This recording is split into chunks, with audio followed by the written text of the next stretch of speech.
নমস্কার বন্ধুরা, নতুন রেসিপিতে আপনাদের স্বাগত। আজকে আমি আবার একটা অন্যরকম রেসিপি নিয়ে এসেছি। আজকে আমি করে দেখাবো, এই দেখুন বন্ধুরা, ভেটকি মাছের কাটা। এই যে আমি কেটে নিয়ে এসেছি বাজার থেকে, আর বাড়িতে ধুয়ে নিয়েছি। এই দেখুন ভেটকি মাছের কাটা, এগুলো কেটে ধুয়ে পরিষ্কার করে নিয়েছি। আর এই ভেটকি মাছের কাটা আজকে মাংসর মতো কষা কষা করে রান্না করব। তার জন্য নিয়ে নিয়েছি ভেটকি মাছের কাটা 2 কেজি আছে। আর এখানে নিয়ে নিয়েছি পেঁয়াজ কুচি, টমেটো কুচি, আদা বাটা, রসুন বাটা, চিনি, নুন, টক দই, তেজপাতা, গোটা গরম মশলা, কাঁচা লঙ্কা, লঙ্কার গুঁড়ো, কাশ্মীরি লঙ্কার গুঁড়ো, হলুদ গুঁড়ো, জিরের গুঁড়ো, আর কিছু লাগবে না। আমি উনুন ধরিয়ে নিয়েছি, উনুনে কড়াইটা বসিয়ে দেবো।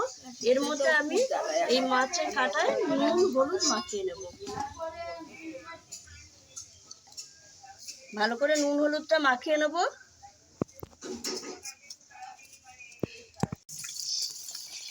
এই দেখুন বন্ধুরা, আমি নুন হলুদ আর একটু লঙ্কার গুঁড়ো ভালো করে মাখিয়ে নিয়েছি। লঙ্কার গুঁড়ো একটু ভালো লাগবে খেতে। আর এখানে আমি তেল কড়াইয়ে বসিয়ে দিয়েছি, তেল গরম হয়ে গেছে। এবার আমি এই মাছের মাথা কাটাগুলো ভালো করে ভেজে নেব।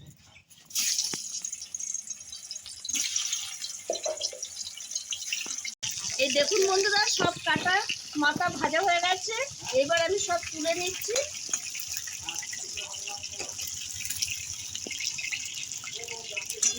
দেখুন বন্ধুরা, এক থালা হয়ে গেছে। এইবার আমি ওই তেলেই ফোড়নে দিয়ে দেবো তেজপাতা, গোটা গরম মশলা, এলাচ, লবঙ্গ, দারচিনি, আর দিয়ে দেবো পেঁয়াজ কুচি। পেঁয়াজটা একটু ভালো করে ভাজা ভাজা করে নেব। পেঁয়াজ ভাজা ভাজা হয়ে গেছে। এবার আমি দিয়ে দেবো রসুন বাটা। এইবার দিয়ে দেবো আদা বাটা,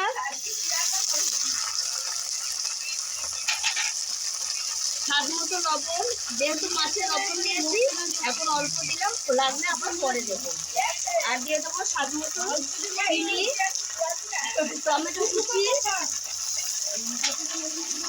2টো কাঁচা লঙ্কা দিয়ে একটু মশলার সঙ্গে ভাজা ভাজা করে নেব। মশলা কষা কষা হয়ে গেছে, পেঁয়াজ, আদা, রসুন, টমেটো। এবার আমি দিয়ে দেবো হলুদ গুঁড়ো, জিরের গুঁড়ো,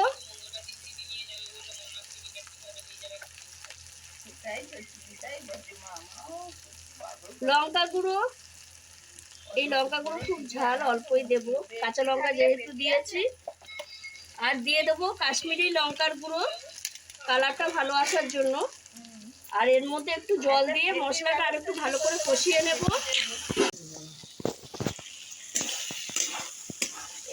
এই দেখুন বন্ধুরা, মশলা ভালো করে কষানো হয়ে গেছে, তেল ছেড়ে দিয়েছে। এবার আমি দিয়ে দেবো টক দই। টক দইটা দিয়ে 1 মিনিট নেড়ে চেড়ে নেবো। দিয়ে আমি এই ভেটকি মাছের কাঁটাটা দিয়ে দেবো।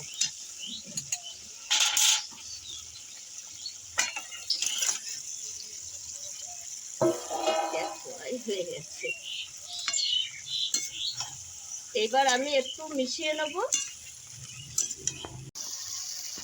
কাঁটার সঙ্গে মশলা ভালো করে মিশিয়ে নিয়েছি। এবার একটু জল দিয়ে দেবো, তাহলে কাঁটার মধ্যে বেশ রসটা ঢুকে যাবে। ওর জন্য একটু জল দেবো।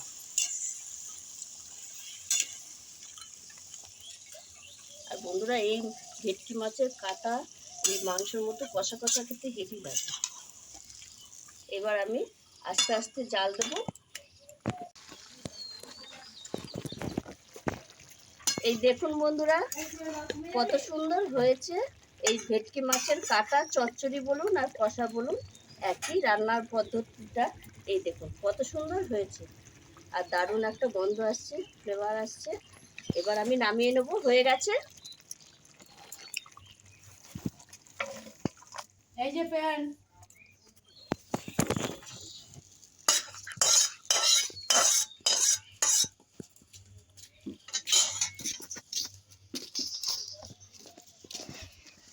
ভেটকি মাছের কাটা চচ্চড়ি বা কষা দারুণ হয়েছে। আপনারাও এইভাবে, আমি যেভাবে রান্না করলাম আপনারাও এইভাবে একবার রান্না করে দেখবেন। যদি ভালো লাগে রেসিপিটি তাহলে আমাকে লাইক করবেন, শেয়ার করবেন, সাবস্ক্রাইব করবেন। আবার দেখাবে আগামী ভিডিও। টাটা।